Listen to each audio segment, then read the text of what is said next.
am Savannah. I am a skills coach and mental health advocate, and I'm joining you from my office. I have not really worked in this space since resigning from my full-time position to pursue this business and skills coaching. So thank you for being here with me and supporting me on this journey. I wanted to create some more resources, and so I'm just jumping on my laptop today. One of the free programs that I want to recommend to anybody that's a small business or a creator or trying to do awareness is Canva. The free version really does allow you to do a lot of things. But with that, there are a lot of templates that look really reused. And so whenever you're editing each individual thing, if you use Canva or any design suite that's easy, do it on your computer if you can. If you have a larger screen or iPad, it's going to be so much easier.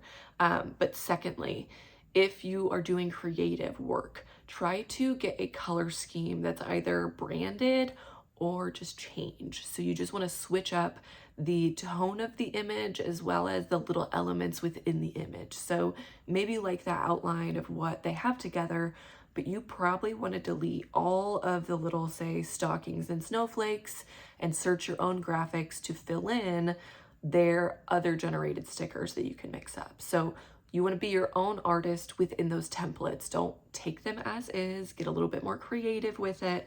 And I promise you they're going to look really good. My other major thing for Canva is good quality photos. They have some stock photos, but if you go to Pixabay, Pixabay.com, I believe is one of the free use stock photo sites.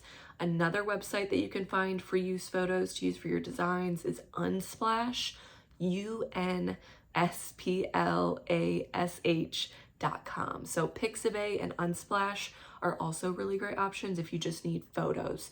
Not everybody is comfortable sharing their face, so use stock photos, but again, edit them further, crop into what you need to focus on, search diverse short terms. Don't search woman, search looking at a window in winter, or window in winter, or family diverse setting, or single parent family, or women at work, or entrepreneurs, or shoelaces. Search really specific things. Try to not just say person. If you say person, you're going to get crappy results. But switch up your stock photos. If you can, take your own. I mean, iPhone is beautiful. Everything that I'm doing is with iPhone.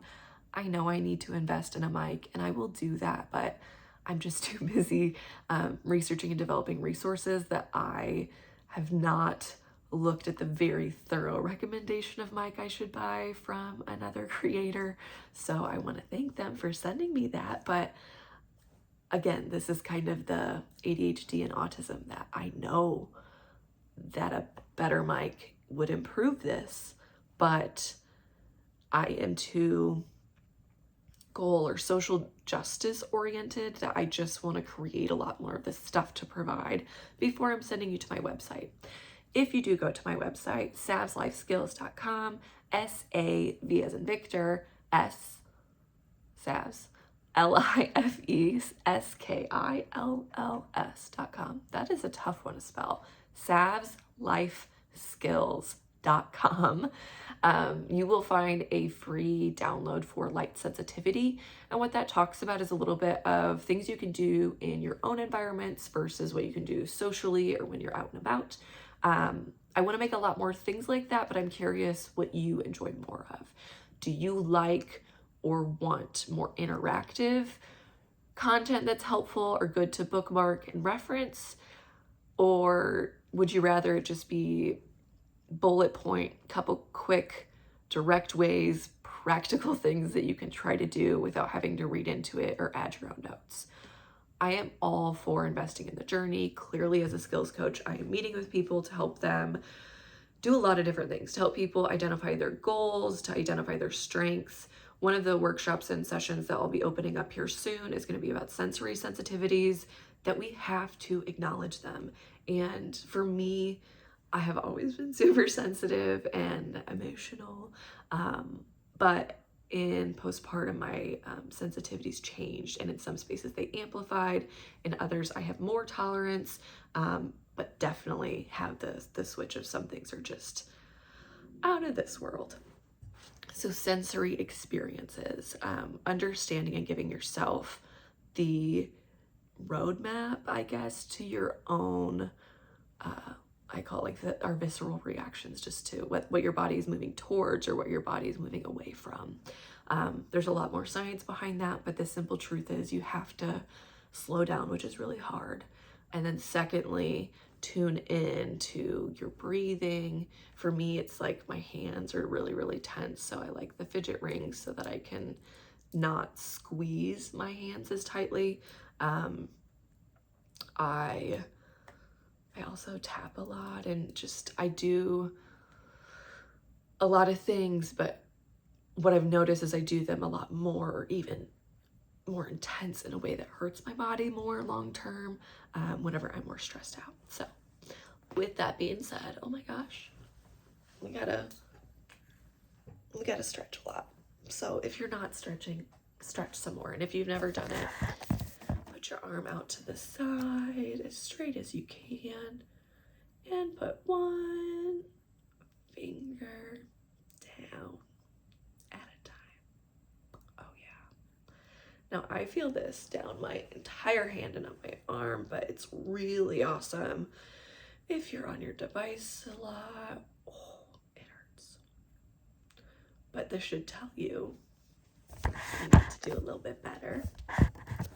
Again, you just want to be as straight out as you can. And oopsies, put one finger down. You can't look pretty and do exercises. You gotta live. And I think that's really important too. So we talked about some creative websites. We talked about some stock photos. I really think that that's a launch alone. If you can get creative and get in the zone and start making stuff, then you're gonna stand out. People are gonna wanna get to know you more, and they're going to want to engage in your content. I myself find much more engagement and better responses and feedback, and I learn more when I am just so directly honest and simple sometimes in my observations. If you visit my Instagram, Savvy Life Skills, you will find some pictures of slippers. I have a couple pairs of pink slippers and then one kind of gray or zebra print. Exactly the same style, 3 pairs. I bought this most recent pair after not getting one that fit well for Christmas, so I needed to find a new pair of slippers. I get slippers every year, but I also keep the last few years of slippers just in case my main pair gets dirty, damage, or like a dog gets into it. Life happens. I'm never willing to get rid of them. I always keep at least one replacement. Separate category, I have also done that with moccasins. I've always kept old pairs. Now I have an awesome pair of Uggs that I love. They're so comfortable and supportive. My back feels better. Wearing the platform Uggs, they just 10 out of 10. I love them. I still have a pair of dirty, gross, nasty, dusty moccasins in my closet. Why? I don't know. I just keep the next version. I always want to save the things that I like in just a little bit of an obsessive way, but I didn't even know that I did that. So back to the slippers, 3 pairs, same design. I mean, just the same fluff, same everything. I didn't know that I liked that style. I didn't know. I searched stores and the internet for months and couldn't decide on a pair I liked when I have already bought or received that pair a couple of times and kept them because they were my most favorite. And I didn't know they were my favorite style. So I don't know if that's ADHD or autism, and I want to deter you from trying to always label which part of it is.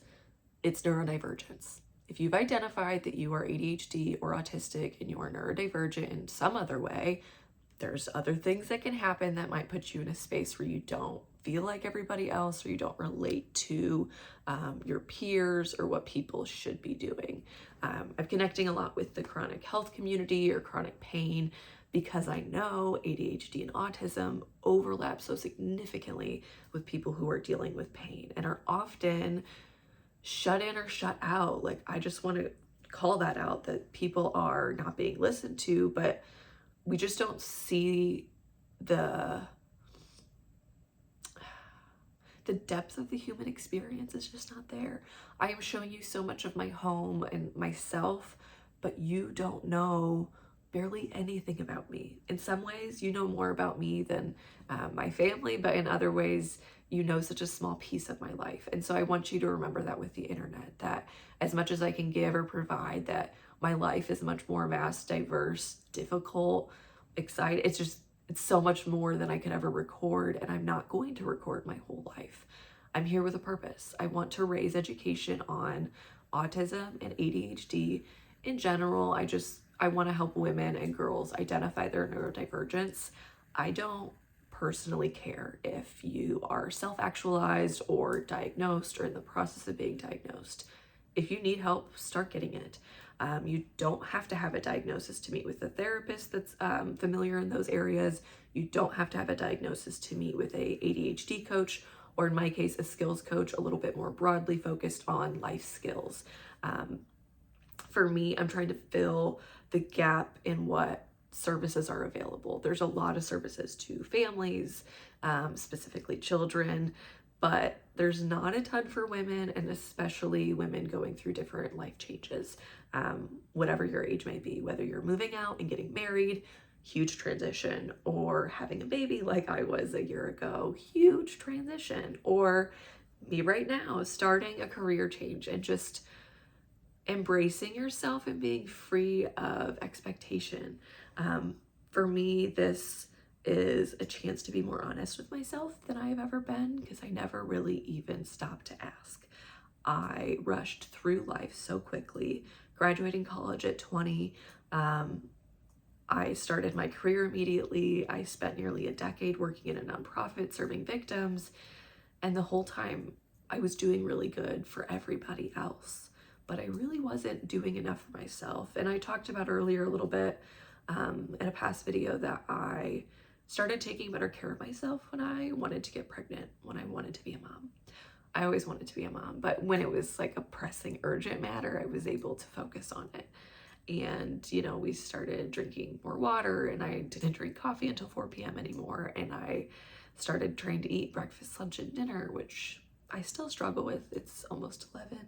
I have not had breakfast, but it just didn't feel right. After this, I'm gonna have a blueberry bagel with cream cheese, and I think I have a strawberry cream cheese, which is really exciting for me. But yeah, that's a little bit about why I'm here. I'm gonna get to work a little bit. Feel free to stick around if you just want to see me working, because body doubling is also an interest. So if you need body doubling or those kinds of channels, or you want more of that from me, let me know. I'm here for you. Alrighty. There is something I wanted to attend to. So I gotta check my emails.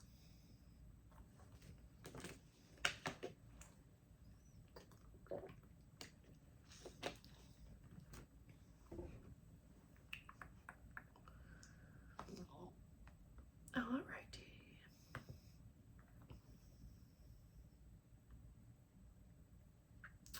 So what I'm going to be going through next, if you are interested, is going to be a little bit about setting up Amazon affiliate links. So if you need information about doing that, feel free to check out the next video.